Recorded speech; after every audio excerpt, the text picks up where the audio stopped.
پوری اسلامی زندگی انہی دونوں چیزوں کے ارد گرد گھومتی ہے، اور یہی دونوں چیزیں قوانین اسلامی کا حقیقی ماخذ ہیں۔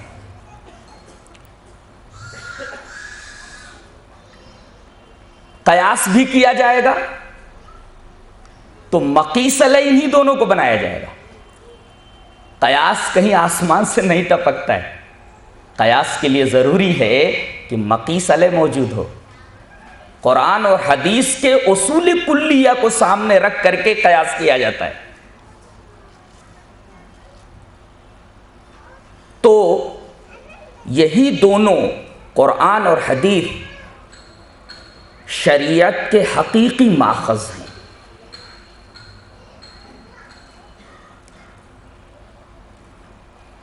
اس سے پہلے کہ میں حدیث کی تاریخ بیان کروں،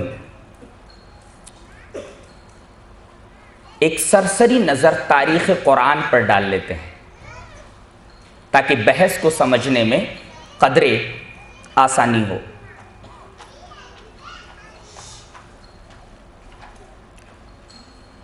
تورات، انجیل، زبور اور تمام صحف آسمانی کے برعکس قرآن حکیم تحریف اور ترمیم سے پاک رہا ہے۔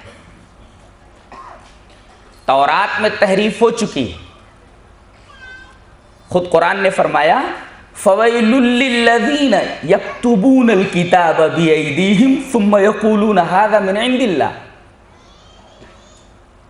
یہ لوگ کتاب اپنے ہاتھوں سے لکھتے ہیں اور کہتے ہیں کہ یہ اللہ کی طرف سے ہے۔ قرآن میں خود بیان کر دیا گیا کہ تورات میں تحریف ہو چکی ہے۔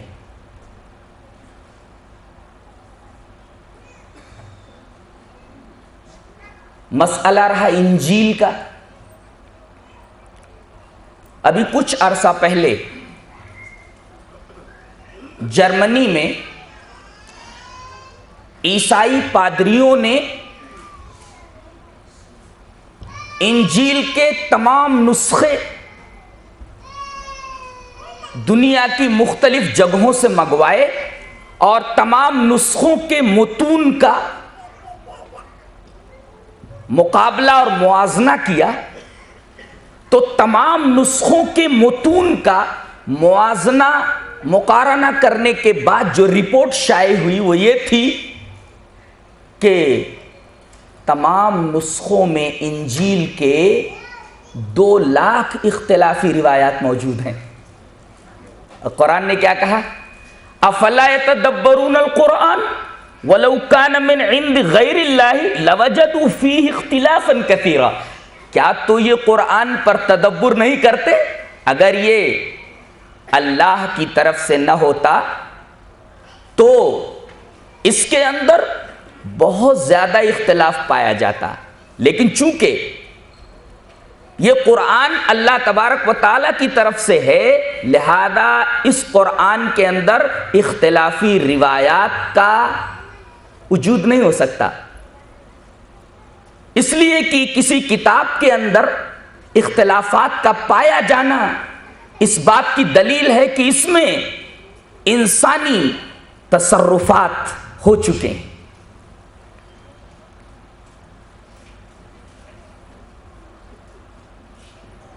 اسی طرح آپ بدھ مت کی کتاب دھمپد دیکھیں۔ بدھ مت کی کتاب بالکل اساطیری باتیں موجود ہیں، اور اس کے اندر جو کردار ہے شاکیہ منی کا بالکل موہوم ہے، اور شاکیہ منی کی جو شخصیت ہے اس کے دھندلے نقوش اس کے اندر نظر آتے ہیں، نقوش واضح نہیں ہے۔ رہی زردشتیوں کی کتاب اوستا جو زنت زبان میں تھی، وہ متعدد بار دنیا سے معدوم ہو چکی ہے۔ ثابت یہ ہوا، رہا ویدوں کا معاملہ، مشہور جغرافیہ داں، مشہور سائنٹسٹ البیرونی، وہ کہتا ہے اپنی کتاب کتاب الہند میں کہ جب میں ہندوستان آیا تو جس وقت میں ہندوستان پہنچا اس سے کچھ عرصہ پہلے ہی ویدوں کو کتابی قالب دیا گیا تھا۔ اس سے کیا ثابت ہوا؟ ثابت یہ ہوا کہ وید زبانی روایتوں پر منحصر رہے اور نسل در نسل ان کو زبانی روایت کیا جاتا رہا ہے، اور ظاہر ہے کہ تقریباً 2000 سال تک اگر کوئی کتاب زبانی ہی روایت کی جاتی رہے، تحریری شکل میں نہ لائی جائے، تو اس کے اندر بہت کچھ نقائص اور عیوب کے پائے جانے کا یقین ہو جاتا ہے۔ گویا وید بھی مشکوک ہیں، لیکن اللہ تبارک و تعالی نے قرآن کے بارے میں فرمایا اِنَّا نَحْنُ نَزَّلْنَا الذِّكْرَ وَإِنَّا لَهُ لَحَافِظُونَ، بے شک ہم نے قرآن کو نازل کیا اور ہم ہی اس کی حفاظت کرنے والے ہیں۔ چونکہ اس کتاب کی حفاظت کی ذمہ داری اللہ نے خود لی، یہ کتاب آج تک کسی بھی تصرف سے محفوظ رہی ہے۔ باطل نہ تو اس کے آگے سے داخل ہو سکا نہ تو اس کے پیچھے سے داخل ہو سکا، اس لیے کہ قرآن نے خود کہا لا یأتیہ الباطل من بین یدیہ ولا من خلفہ تنزیل من حکیم حمید، باطل نہ تو اس کے آگے سے داخل ہو سکتا ہے نہ اس کے پیچھے سے۔ اور چونکہ اللہ تبارک و تعالی نے اسے تا قیامت بنی نوع انسان کے لیے ایک روشنی کا مینار بنا کر رکھنا تھا، اس کی عجیب و غریب حفاظت فرمائی۔ ایک طرف تو کتابت کے ذریعے اس کی حفاظت فرمائی اور دوسری طرف حفظ کے ذریعے اس کی حفاظت فرمائی۔ قرآن جیسے جیسے اترتا رہا، رسول اللہ صلی اللہ علیہ وسلم ترغیب دیتے رہے کہ قرآن کو بائی ہارٹ کرتے رہو، منہ زبانی یاد کرتے رہو، اور دوسری طرف جیسے ہی قرآن کی کوئی آیت، قرآن کی کوئی سورہ اترتی، آپ کاتبین وحی میں سے کسی کاتب کو بلا کر وہ آیت اور وہ سورہ لکھوا دیا کرتے۔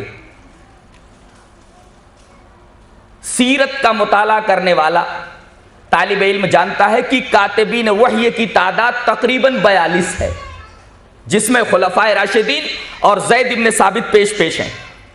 جب بھی کوئی سورہ، جب بھی کوئی آیت اترتی، ایک طرف تو آپ ان آیات کو، ان سورتوں کو حفظ کرنے کی ترغیب دیتے اور دوسری طرف اسے لکھوا لیا کرتے، اور لکھوانے کے بعد سنتے، اگر کہیں غلطی ہو جاتی تو اس کی تصحیح فرما دیا کرتے تھے۔ اس طرح قرآن ایک طرف تو سینوں میں محفوظ ہوتا رہا اور دوسری طرف سفینوں میں محفوظ ہوتا رہا۔ قرآن کو پتھر کی باریک سلوں پر لکھا گیا، کھجور کی ٹہنیوں کے اوپر لکھا گیا، اونٹوں اور بکریوں کے شانے کی ہڈیوں کے اوپر لکھا گیا، چمڑوں کے اوپر لکھا گیا۔ جب رسول اللہ صلی اللہ علیہ وسلم کا انتقال ہوا، آپ اس دنیا سے تشریف